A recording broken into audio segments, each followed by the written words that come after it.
Hey everybody, my name's Lloyd and I'm an alcoholic. Lloyd. Glad to be here and glad to be sober. Nikki, thank you for asking me to speak and for the introduction. That was very nice of you. I know Nikki probably 20 years now. It's wild. And, Chris, thanks for leading Tim and I in prayer. I was feeling pretty goofy before I got up here and or when I came in. And as a matter of fact, when you were inviting me back to that dark room there with a bunch of guys, I thought you were going to jump me or something. That's where my fear took me immediately. I'm like, what's going on back here? Why are we heading in the back door? And, but I thank you for that because it got me a little centered, and then immediately when I walked out, the fear came back, I'm just glad to be here. And, Larry, Gene, and who else was it? Justin. I think you guys are, just under 30 days and, welcome. And Anthony, congratulations on picking up your white chip. That's awesome. And I think if, you take anything away from my talk, Tim talked about it a lot, service, home group, sponsorship. My sobriety date is April 1st, 2022. And I have a home group. It's the Tampa Bay Young People's Group. And I have a sponsor and I sponsor others.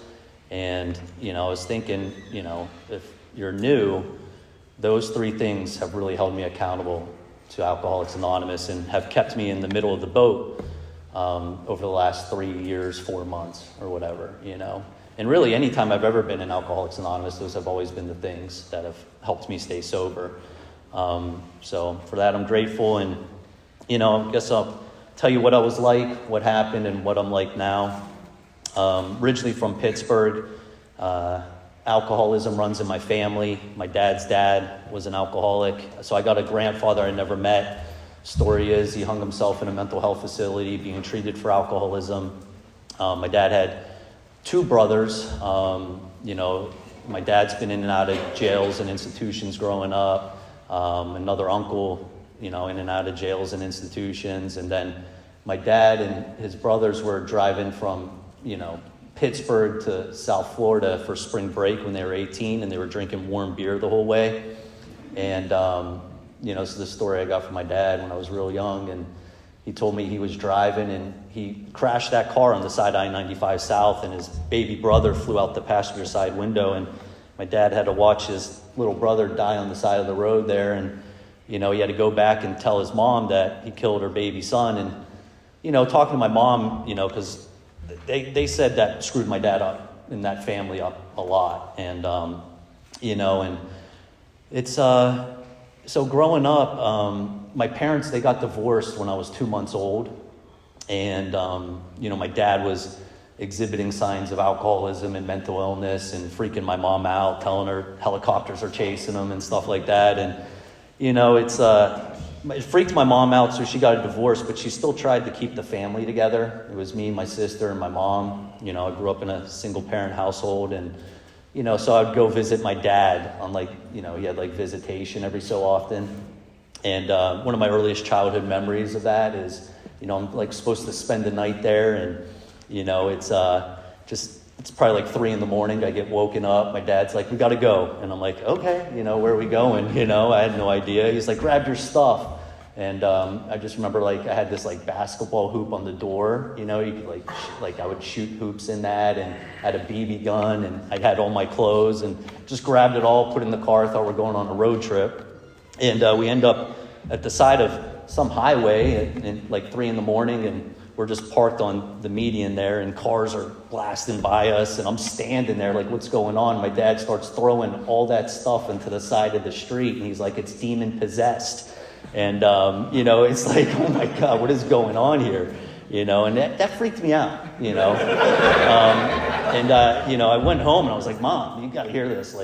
Please do not let me hang out with my dad. I don't like him. I don't want any part of that, And that kind of gave her flashbacks from all this stuff she saw, and she was on board with that. She's like, all right, let's get out of here. Let's move to South Florida, So, 11 years old, moved to South Florida. And, even with all that said, I was still pretty, I don't know if well-adjusted is the right term to use, but, we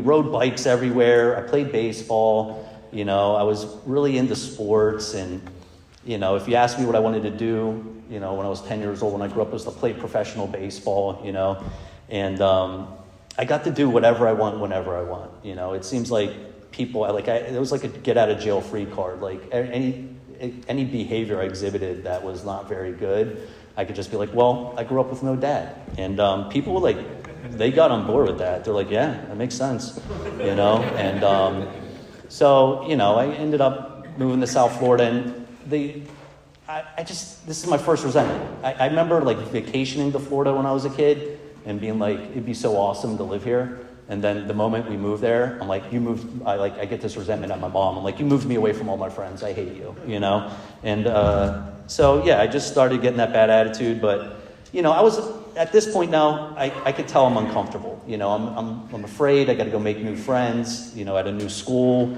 in a new state. And, I just couldn't really get on board with that. And, but, it was really easy. I had my neighbors, Danny and Chris. And this was the summer going into 6th grade. And they just came right over and let me be their friend, just hang out with us. We go fishing every day. So I met them outside before the sun came up every day that summer. And we went fishing. And in South Florida, there's all these different gated communities and lakes and places to fish and get bait. So that's what I did all summer. I'd go around casting that bait and, try and catch fish. Danny and Chris caught fish all the time. I never caught anything. I remember it was unbearable. It was hot. I was like, I hate this. I would just smoke cigarettes, chain smoke cigarettes, and watch them fish, really. And, I remember my first drink like it was yesterday. I'm one of those people. I remember my first drink, because it was such a profound experience that I had. And, I met Danny and Chris out there last day of summer, and, the sun hasn't even come up yet. And I don't know when my mom told me, but she's like, if you ever drink, you're going to wind up like your dad. And I remember taking note of that. I was like, yeah, I don't want to wind up like my dad. And that was my biggest fear, was turning into my father.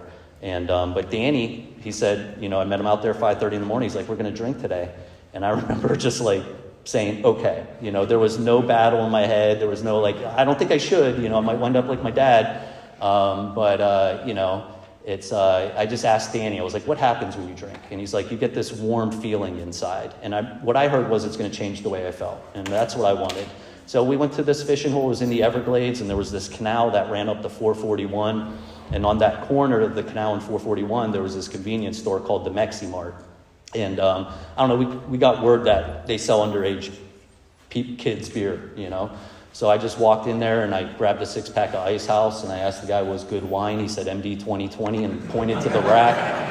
And I grabbed a bottle of strawberry banana, and it was, I was definitely into strawberries at the time, so I was looking forward to that. I figured that would go down smooth, and so I remember just the guy, I walked up to the counter and the guy sold me the booze, no questions asked. And I just thought that was so awesome. I remember leaving there with my beer and wine and just heading to where we were fishing. I was like, dude, I could get beer there anytime I want. This is amazing. And I haven't even taken a drink yet. And, but I was already planning my next drink.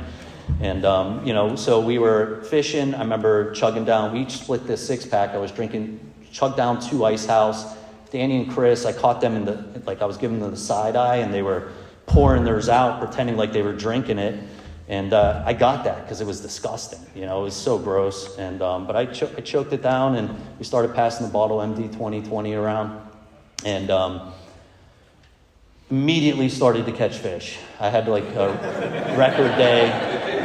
Caught a bunch of bass. I used to tell 10-pound bass. That's definitely a fishing tale. But I caught a ton of bass and caught a catfish and gar, and got real brave and cut one of the gars in half. We had a 4-0 fishing rod, and we casted it to an alligator, and I hooked that gator, and it started doing a death roll and spit the hook right back at me.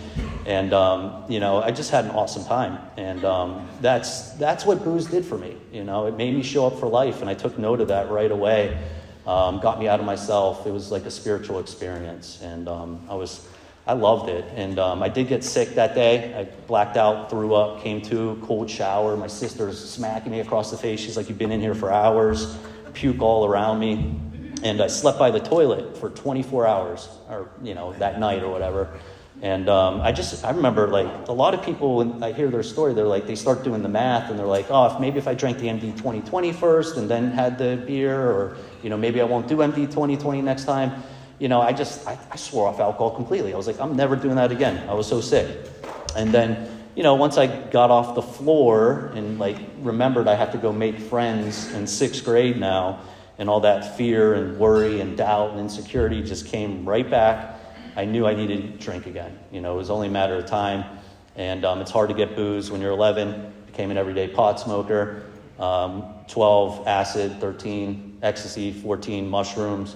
15, my buddy Danny handed me 2 pills. They were green.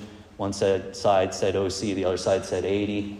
And, I got hooked on that, and I decided to pursue my entrepreneurial spirit in pharmaceutical sales. And so I drop out of high school at 15, and I'm just in South Florida, late 90s, early 2000s, nothing but pill mills and doctor shopping, and, hung out in pharmacy parking lots, Best Buy parking lots, meeting people up, and, just lived that life. And, I was always detoxing, I was always sick, and, 17, it was apparent to everybody, including myself, that I had a problem. And I remember my mom, she came into my room and she's like, we're going to go have some family therapy. And, I figured maybe I could get like $20 out of my mom by joining her on this. So, I was like, sure, Mom, I'll support you through whatever you're going through. And, I really thought that. And, it was like a perfect intervention, like that I had no idea was about to happen. And, so me, my mom, my sister get in a car, and we go up to this facility. It's called the Renaissance Institute in Delray Beach, Florida. And we walk in, and, it's a treatment center, but we walk into this room, and this therapist comes right in. She looks directly at my mom. She's like, what do you want to see done with your son? My mom's like, I want to see him put inpatient treatment. And I'm like, what? And my sister's like in the corner with her arms crossed. She's like, yeah, you got a problem. And, I remember thinking I just got loaded with her the other night. I'm like, this is crazy. Like, I literally felt like a bad after school special. And, they ended up sending in, I guess, the closer, right? This guy, Mike. He had long hair, tattoos. He was a real serious dude, and he came in, he's like, the alcohol's not working. He's like, you're selfish, you're self-centered, you're egotistical, you're grandiose mother effer. And he's like, the alcohol's not working for you, and the booze and the drugs aren't working for you, and you could stay here or you could live on the streets. And I didn't know what any of those words meant, right? But they definitely stung. And, I'm like the least scariest person I know. So I was like, all right, I can't live on the streets. I could definitely figure this out for 28 days, get the heat off me, right? And so that's what I did. I got the heat off me. I stayed, and they brought meetings in. They took us to outside meetings. I don't remember my first AA meeting. I do remember sitting in the back, and not really paying attention and cutting it up with the people in the back row. But I do remember hearing the readings, like more about alcoholism, how it works, and I thought, if this was the deal. I turned 18 in that treatment center. I never had a legal drink. I could see drugs were a problem, but there was no way I was giving up booze. And there was no way I could admit I was an alcoholic. And that turned into 4 years of being in and out of treatment centers, halfway houses, three-quarter-way houses, all in South Florida, like all up and down the East Coast, southeast coast of Florida. And I just kept going in and out. And I couldn't get sober because I couldn't admit I was an alcoholic. And, I refused. And, Hurricane Katrina came through South Florida. I was staying with some dude that I met in a treatment center. And he's like, look, I'm going to Fort Myers to dodge the storm. This is back in 2005. And I was like, well, my mom moved to Tampa. So he's like, look, you can't stay here. You'll probably pawn my TV. And he was right. And so I left, and I went to Tampa. And, I had no intentions of coming up here getting sober at that time. But ended up in a meeting, and I rolled up to that meeting with fix a flat and 3 tires, one donut. There was no bumper on my car because I had just spun out on I-4 a couple days earlier doing 120 in a blackout, and that's all that happened, And I remember jumping out of the car, and somebody else was driving, and I remember thinking like, dude, that is crazy. Like, how did we survive that, But that's how I rolled up to that meeting, and, it was 5:45 at Club 3333, and, no chairperson's there, 5:50 now, and the dude at the center table is like, I'll chair the meeting. He gets up, chairs the meeting. We have a meeting. I don't remember much of it, but I do remember somewhere along the lines in Alcoholics Anonymous, I was taught to thank the chairperson. So I went up to this guy who wasn't even supposed to be chairing the meeting that day, and he 12-stepped me. He took me across the street. There's a Cuban restaurant called La Teresita, and he split a Cuban sandwich with me and bought me a cafe con leche. And he started to explain alcoholism to me. And he said, why don't you just trade in all your problems, whatever you think they are, and just call it alcoholism. And I was like, okay, it was like the perfect 12-step call. He put my back against the wall, and, I could see where, I needed help. And, but he immediately told me that he wasn't going to be able to help me, and I was going to need to find a higher power. And I remember thinking like, wow, all right, you can't help me? Jeez. And he's like, yeah, when you go home, I want you to pray, ask God to help you stay alive, help you stay sober, help you make it to a noon meeting the next day. And, at the time I was like, I need money, I need a loan, I need to go back to South Florida. I'm not trying to grow roots in Tampa. But for whatever reason, I went home and said that prayer, made it to the noon meeting the next day, and I detoxed in that noon meeting, until I got plugged in with my home group. So my home group is Tampa Young People's Group. It's been my home group for 20 years. I've been in and out a lot since then. But I did get some sobriety in 2005, and it's because, I started working the steps, and I got active in Alcoholics Anonymous. I got a sponsor, and I got busy in my home group, and, the more I put into AA, the better my life got, the better my jobs got, the better places I live got. Had some great relationships, and, and just had it. It was an amazing time.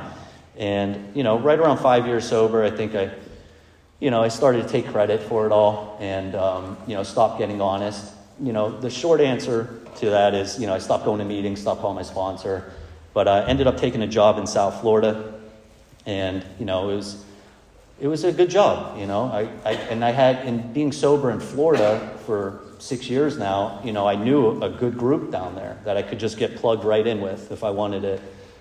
But other things became important, like work, and it was like 2013, I think Tinder just came out, and just made that my full-time endeavor, and, started meeting girls at, women at, brunches and happy hours, and, and I remember, every time somebody would offer me a drink, and I would say, no, I don't drink, and hadn't been to a meeting in a while. I think the last meeting I went to, or the meetings I was going to, I was like the main speaker at, so I've probably been to 4 meetings in that year, 6 going into 7, and then I think I picked up my 7-year medallion at a meeting, so I probably did 5 meetings that year, and and I remember I was at this brunch in Los Olas A1A with this girl I met online, and the waitress came over, and she's like, what are you drinking? And she orders the bottomless mimosas, of course, right? Like, why else am I at a brunch, right? That was the look on her face. And I ordered a cappuccino, and she looked at me like, are you serious? Like, you're not going to have these bottomless mimosas with me? And I'm like, no, I don't drink. But I remember that look on her face, and I remember thinking if I was ever in that situation again, I was definitely going to drink. It was only a matter of time. And, I was at some work event, and they were pouring drinks all around me. And, just a year prior to this, I would tell you if I ever drank again, I'm probably going to die, But I was so far away from Alcoholics Anonymous and, my connection to God that I got offered a drink and I just took it. There was no thought, And so I did that and threw away all that sobriety. And, nothing terrible really happened right away, right? But when you're in AA that long, the only people is people that are sober members of Alcoholics Anonymous. And, that's who my friends were, right? So it's very odd and uncomfortable to, when you're asked to go hang out and you're just not interested, and they keep, trying to get you back. You meet some really good people in Alcoholics Anonymous that want nothing other than to get you back to Alcoholics Anonymous. And, so I just kind of started isolating. I was in and out for about 3 years. I'd get like 3 months, 6 months, 3 months again, back and forth, did that dance for a little while. And, it got really dark. I remember I was in my apartment This is probably this is going into the summer in 2016, and I'm a depressive alcoholic, man. Like, I isolate, and I talk to the walls, basically. Like, I don't have anybody to talk to, And I remember I got really scared I was going to blow my head off, and I had to, take out my Glock and pull it apart and put the different pieces of it and hide it around my house, because I was really afraid I was just going to grab it, And I remember calling my buddy Stan the next day, and I told him, and he's like, "Look, I'm sending Blair over. We're gonna clean up, get everything poured out, and flush everything." And so my buddy Blair comes over, and I was so grandiose. I had 25-year-old whiskey and 11-year-old rum from Cuba and all this. I had this collection of booze and all these pharmaceuticals and all this pot. And, we poured everything out. It was like this whole thing. It was such a big deal, and we flushed the pot, and I remember it didn't really flush. And I was like, oh man, can we just, maybe save that, take the edge off for this next week? And, but I was ready. I promise you I was ready. And, but I wasn't. Some girl came over, and, she brought her Pyrex pipe and blew a hit right in my mouth, and it was off. I was gone. And that's when I decided I was never coming back to AA. And so for the next 6 years, I'm set to figure out how to control and enjoy my drinking. And I want that. I want to figure that out so bad. And so I think Tampa's the problem, right? So I end up moving out to the desert, Phoenix, Arizona. And, I had a good reason. My buddy's like, "Look, we're opening up an office out here, IT staffing. They're headquartered in Dallas. We want to break into the Phoenix market." I'm like, "Yeah, dude, let's do that, And, but all I can think about is I'm going to be able to drink how I really want to drink, And we get out there and, had some success right out the gate. And, but immediately, just after that, just fell on my face. And I freaked out my roommate. I guess I was wandering the building in blackouts. I hear these stories the next day. My neighbor said he saw me trying to put keys into the door, and it was one of the fob doors. So, I guess thought maybe a key would work that night. And, so my roommate's hearing all this stuff, and he freaks out. He kicks me out of the apartment, And I refuse. I'm like, no, there's no way. I'm like, so what? I'm not on lease. I pay rent, And I don't know. I remember getting escorted by 6 cops out of that building. And, I just remember so angry. I was so angry. I effed everybody. It just felt like everybody was out to get me. And, I ended up in a homeless shelter that night. And I woke up the next day in a homeless shelter. And, I go outside. And, I'm so angry. And I just start throwing all my clothes on the side of the street there. I had 2 suitcases. I'm just throwing everything onto the side of the street there. I'm pissed. I'm, middle finger in the air, to God. And it hits me that I became my dad. I freaking became my old man. And if you can't tell, I have some daddy issues, right? It's that was my biggest fear, and I was confronted with it right then and there. And I just, immediately blamed God. And I remember having a conversation, just God took my father away from me. God made my father mentally ill, and I just, on the side of the street there, I was just I want no part of that, And so I set out to become the master of the universe, right? Like we try to do. And, ended up back up in Tampa. I was like, I'm gonna get into radio, because I needed to find a career that was going to support my drinking, because I was not going to give up booze. And I thought radio would be a great thing, I thought radio would be the ticket. I was in sales my whole life. And, so I decided to go to this trade school, and it's this 4-month fast track.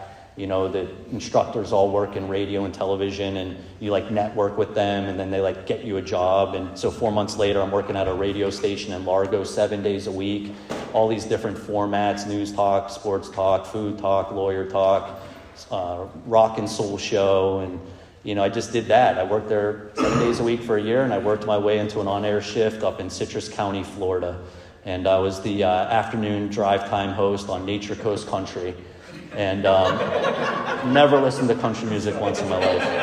And but we're great actors, and I somehow managed to convince the station owner to give me a microphone, and So I did that for a year, and it's a very small market. Probably had 4 listeners. They were all meth addicts, and and I promise you they were, because they would come in the show looking for me, and I'd take pictures, and not very many teeth, and but that was my audience, and and I lived in a trailer. And it was like a duplex trailer. It was actually a single trailer that they made into a duplex. So they put a wall, and my neighbor was Kenny, and I had the other side. But Kenny had the thermostat, so I couldn't even control my own air or heat. And I would just drink myself to sleep every night, and I'd wake up, go to take a shower, and there'd be no water because it was on a well. And I'd be like, Kenny, what happened? And he was like, I was out watering the gravel all night. I'm sorry. He was a meth addict, so he needed something to do. And I would go tell these stories, on air, and to my boss and the morning show host, and they would look at me like, what are you doing? Like, dude, this is not worth it. Like, if you think this is gonna turn into anything good, you're probably gonna have to quit drinking, And but I didn't see it, I wasn't ready. And but I gave that up. It was a nice endeavor. Did some cool things working in radio for the Rays, and some other, I was able to still pull off some things. But looking back on it, I see that God was with me the entire time. It's nothing I was doing. These opportunities that got presented to me was definitely not me, that's for sure. But I still wasn't ready to quit drinking. I was going to figure it out. So I moved to New York City, and this is the last year of my drinking. And it was a good idea. My sister lived up there with my niece and nephew and their baby daddy, and I was like, I'm going to go be with my sister, get the family back together, And so I got this job. I moved to Queens and got a job in Brooklyn, and I would commute 90 minutes, 2 trains one way every day, and I'd get to work, and and then I'd commute back, and it was right in the middle of COVID, so everything was on lockdown anyways. This was 2021, February 2021, but here's the deal: I would see, there's millions of people in New York City, and I would see them on trains, talking, cutting up, laughing, and I would just think I'll never be like them. I was so depressed, I was so miserable. And I would get off the train, and I had probably almost a mile walk back to my building, and I'd be sweating, and I would get to my door, and I would just have to drink, right? And the thing I was holding on to was this idea that I wasn't a morning drinker yet. And but I was full-blown alcoholic, drinking every night till I passed out. And but my sister would wake up puking in the morning, and I'm like, see, I'm not as bad as her, And if I was, I'd probably get help. But I was miserable, and and I remember it was November now, and I do the commute, I get to work, and my boss comes in, and I immediately turn around, and I'm like, I got to get out of here. And he's like, he thought I was quitting, and but I just need to go have a drink. And he's like, hold up, come into my office, talk to me. And he's like, look, I can pay you this much money, and you can work remote. I know you're talking about you want to get back to Tampa. You can work hybrid, back and forth. It was this amazing deal on the table. I've never seen that deal in my life, as far as income and the opportunity. And I was just like, I'll think about it. I got to go. And so I left, and I became a morning drinker, and I would just start pacing around my apartment every morning, drinking and trying to get enough courage to leave my apartment. And just this 200 square foot studio apartment had this little kitchen. I'd literally just pace, shots of bourbon, head towards the door, hear a neighbor, be like, can't face that, turn back around, take shots, smoke some weed, head towards the door again. Anybody out there? No? All right, beeline for the elevator, and go to the grocery store, and try not to make eye contact with anybody. And I was terrified. And, it got really dark up in my head. My lease was up February 22. Saved up a bunch of money in that gig I had, and I was like, all right, I'm going to go regroup at my mom's house, because that's what we do, right? I've detoxed at my mom's house so many times, and she lets me back in, open arms, but I had a plan. I was going to figure it out, right? And, I started reading inspirational books, exercise. I remember it was in Jacksonville. I'd bike 20 miles in a circle before I'd start drinking, because I'd sweat out the booze. And I was miserable. And I remember my uncle, he gave me this bottle of wine. He's like, hey, it's from a vineyard in Michigan. And I was like, Michigan? That seemed odd, right? But he's like, it's great wine. And I'm like, all right, I'm going to save this for a special occasion, and I'm not going to drink this week. And, I didn't drink that week, and it's the end of March, right? And, I'm trying to come up with ideas, all right, maybe I go back to Arizona, maybe I go back to New York. And every day I had this bright idea, and it would give me hope, right? And I'd be like, all right, I'm going to figure this out, I'm going to do it. And, I ended up waking up April 1st, 2022, because I ended up drinking that bottle of wine. I remember I just went to pour a glass, drank the whole bottle that night before, and I woke up the next day, and, it was a morning ritual to, all right, slide up, put my back against the wall, right, and figure out the plan. And at that moment, all I could think about was ending it all. And it was loud. And, it got really loud. And I was like, I couldn't shake it. I was like, oh my God, now I'm planning it. Now I'm like, oh my God, what is going on here? And, I was hopeless. I hit a bottom. And, I was prior to that, towards I started reading inspirational books.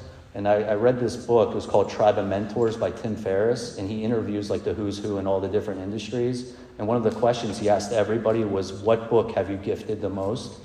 And every time I'd come across that, all I could think about was the big book of Alcoholics Anonymous. And I was like, that's the book I've gifted the most.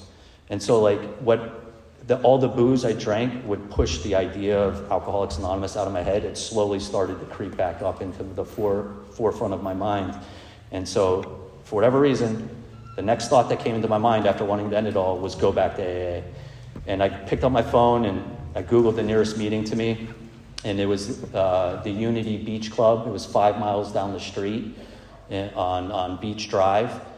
And I didn't have a car because I sold it when I was living in New York City, because I was never going to leave New York City.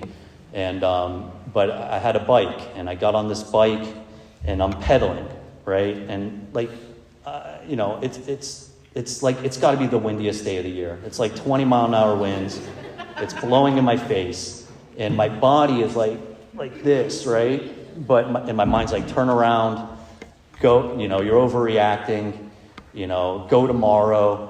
And I look down and my feet are just pedaling, right? And, I'm going to that meeting whether I want to or not. And, I didn't know it at the time, but that was God doing for me what I couldn't do for myself. And I made it back to that meeting, and I was 2 minutes late.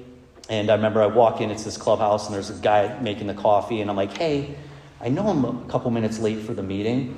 So I see there's all these doors. Can you point to the one that's not going to be the most awkward one to walk into?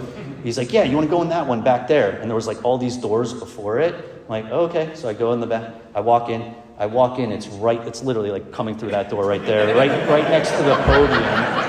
And I got hair down to my shoulders. I look like an absolute lunatic. And I'm and there's all these chairs along the wall, but they're all taken.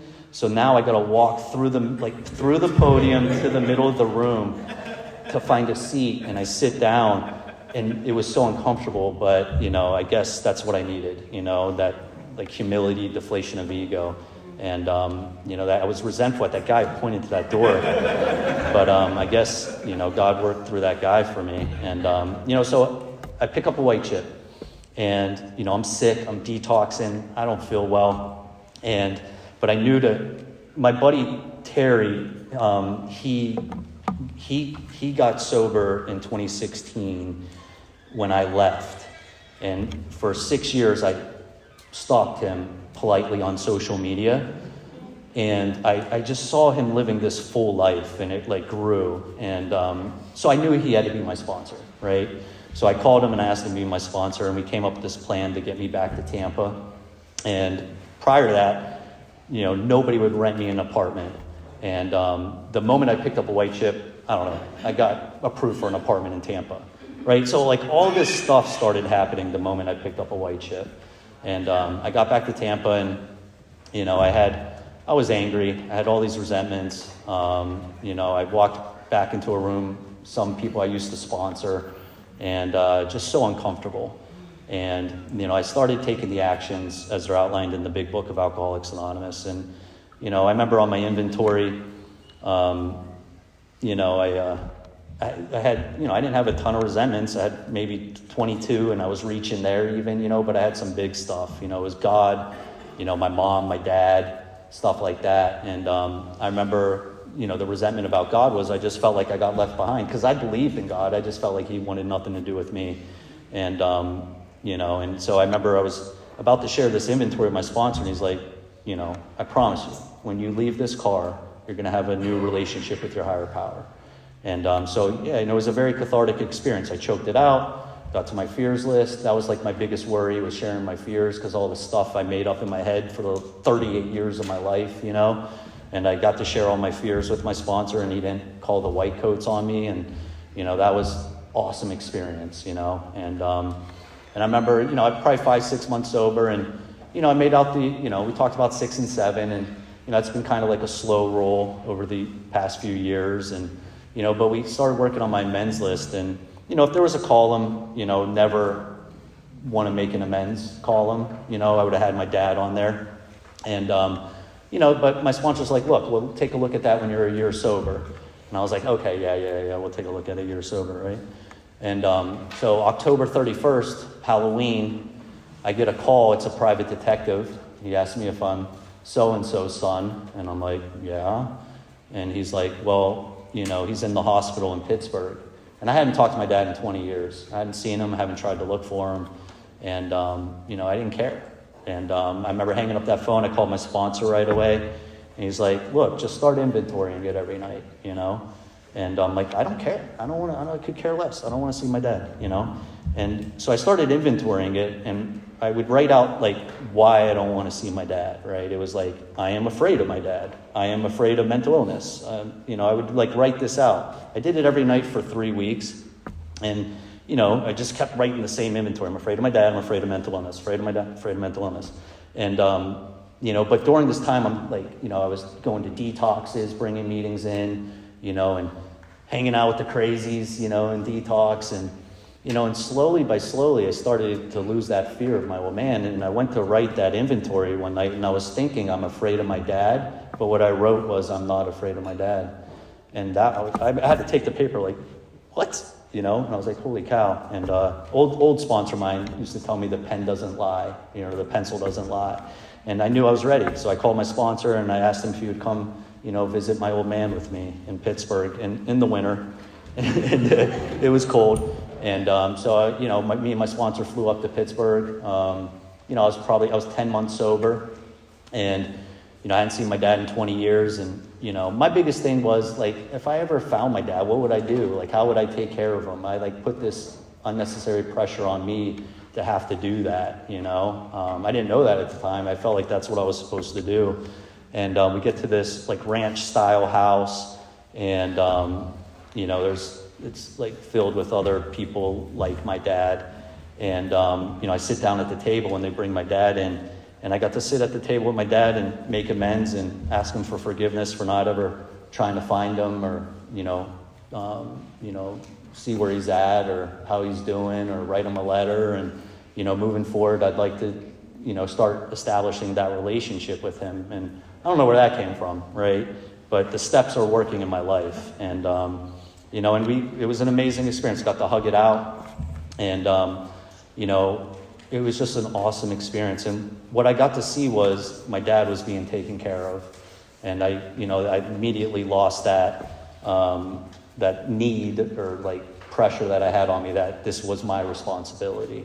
And got back in the car with my sponsor, and I think that's the time where I fully comprehended the third step was the part where it says where we bear witness to the others we help, right?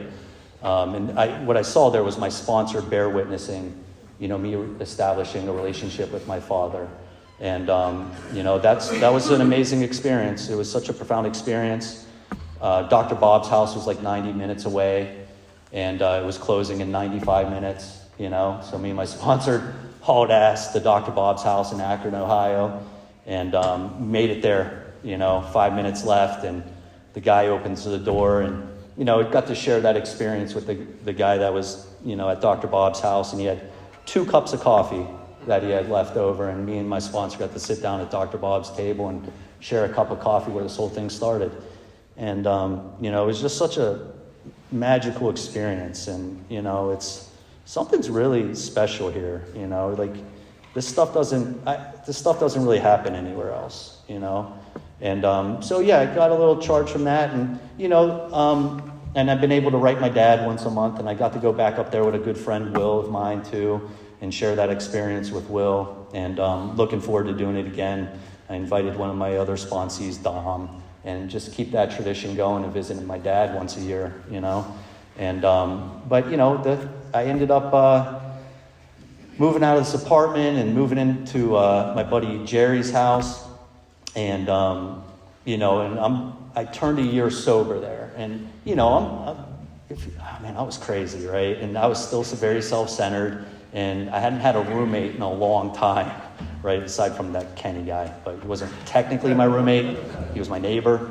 So I hadn't had a roommate in a long time, and man, dude, so many character defects and how selfish I am. And, I remember, he was big on recycling, and I couldn't grasp that. Like, I just couldn't. It took me like a long time to get on board with that, And he would say things like, "It's for my, my grandchildren and my children. I want, a nice environment." And I'd be like, "Other people? What? Like, how do you, all right." And it must have drove him nuts, because I'd go to Publix and bring home the plastic bags, and and just start stacking those up. I'm gonna reuse them, I promise. And but so I'm like working through all this selfishness and self-centeredness, and but I eventually got on board with that. But I think my sobriety got taken to the next level once I started sponsoring people. And, so I just made that, I was all in with that. I made it just such a, all-inclusive, wide door, who can I help? And that's what I've been trying to do over the last 3 years, is just carry this message to other alcoholics, show up at detoxes, and get one-on-one with a sponsee, right? And that has been some of the most interesting experiences I've had. I remember my first sponsee, I didn't have a car. I would have to Uber to meet up with them, and we would read, and I showed him how to write out a 4-step. And I remember I'm like, "All right, let's go do your 5th step." I'd Uber over, and at this park, and in the middle of his 5th step, he gets up and he's like, "I gotta go." And I'm like, "Okay." And are you sure? Like, we should finish this. And he's like, "I got to go to work." I'm like, "No, I said you shouldn't have anything backed up. You still got to do your hour and all this stuff." And he's like, "No, I'm leaving." I'm like, "Okay." And then the next day he calls me, and he's like, "I can't believe you got up in the middle of my 5th step and left me there." And, just started piling this all on me. And I remember I told him exactly what I thought of him, and ruined any opportunity to be of service down the road. And, I was sitting in that, and I remember I called Jerry, right? I called Jerry, and I'm like, "Hey, man, you won't believe what just happened." He's like, "All right." He's like, "You need to let them know you're just trying to be helpful." And, we talked it through, and I ended up sending that person a text, and, "Sorry, I was just trying to be helpful, And he ended up reaching back out shortly after, and, no love lost there. And but that's, there's been other experiences. I've got to take people through the 12 steps and, watch their lives change and grow and graduate from college and, just in such a short period of time. And while I'm focused on that, my problems don't seem that bad, And but I'm grateful for Alcoholics Anonymous, and thanks for letting me share.